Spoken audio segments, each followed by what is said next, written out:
Bonjour et bienvenue dans notre 5e capsule qui s'intéresse à comment postuler à la bourse OKP pour suivre une formation de courte durée ou un master.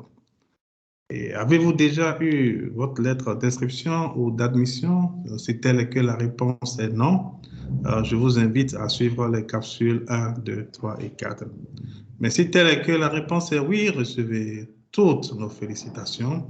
Vous êtes au bon endroit et vous devez suivre cette capsule pour comprendre le processus.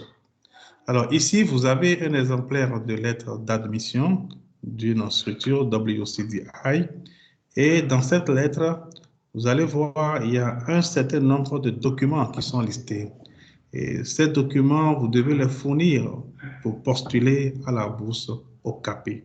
Donc, nous avons la déclaration de l'employeur, nous avons la déclaration d'une autorité gouvernementale, il y a aussi votre passeport et il y a quelques questions auxquelles vous devez répondre.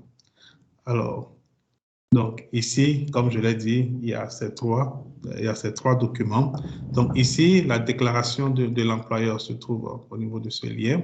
Vous pouvez la voir facilement. La déclaration d'une autorité gouvernementale, le formulaire, en fait, voilà, se trouve ici. Et il y a un document PDF qui est disponible sur ce site et qui vous renseigne sur le fait que est-ce que vous avez besoin d'une déclaration d'une autorité gouvernementale ou non, en tenant compte de votre pays. Vous avez aussi besoin de votre passeport.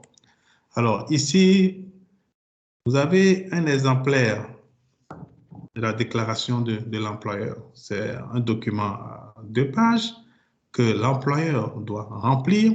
Et ici, comme vous pouvez le constater, I, donc il met son nom, donc donne la permission à monsieur, ça c'est votre nom, le candidat qui postule, une date de naissance, la position, donc est dans la structure depuis le mois, l'année, le pays. Donc, donne la permission pour suivre soit le cours ou bien la formation de master. Donc, renseigne tout ce qu'il y a ici.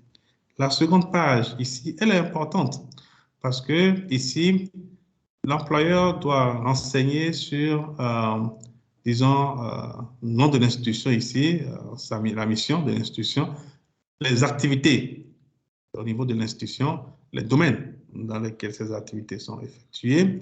Et ce qui est important et plus important, c'est ce tableau-là que vous voyez. Donc, ce tableau, normalement, doit décrire le plan de mise en œuvre des acquis de la formation. Donc, vous avez suivi la formation, vous êtes rentré, qu'est-ce que vous allez faire? Voilà. Donc, ici, vous avez un exemplaire de document de déclaration d'une autorité gouvernementale.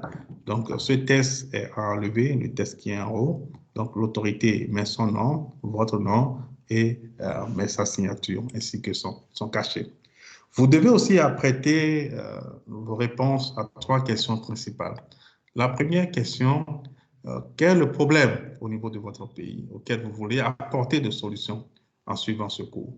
Et comment est-ce que ce cours va vous aider à apporter cette solution, la solution à ce problème? Et la troisième question, c'est de par votre position dans la structure, comment est-ce que vous allez apporter la solution à ce problème? Au niveau de la plateforme d'État, vous avez un lien. Il y a un lien au niveau de la lettre d'admission. Donc ici, vous pouvez voir Candidate Registration Form.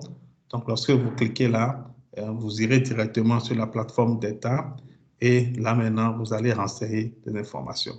Donc ici, ça c'est juste à titre d'exemple, ça c'est un cours qu'on a pris. Donc ici, le candidat aura à sélectionner le cours, fournir des informations sur l'employeur, sa position, ici ses responsabilités, ses tâches, et ici maintenant des données personnelles, nom, prénom, date de naissance. Et ici maintenant, il y a la motivation. Et vous avez ici les questions dont on a parlé plus tôt. Donc le candidat aura maintenant à copier et coller les réponses qu'il a fournies ici au niveau de ces champs. Et si le candidat est déjà un membre d'un projet, disons, financé par OKP, ici la réponse est yes. Le candidat aura aussi à répondre à de toutes petites questions ici, yes, no. Et ici maintenant, à ce niveau, document, le candidat aura à télécharger, il faut télécharger les documents tels que la déclaration de l'employeur, la déclaration d'une autorité gouvernementale si nécessaire et aussi votre passeport.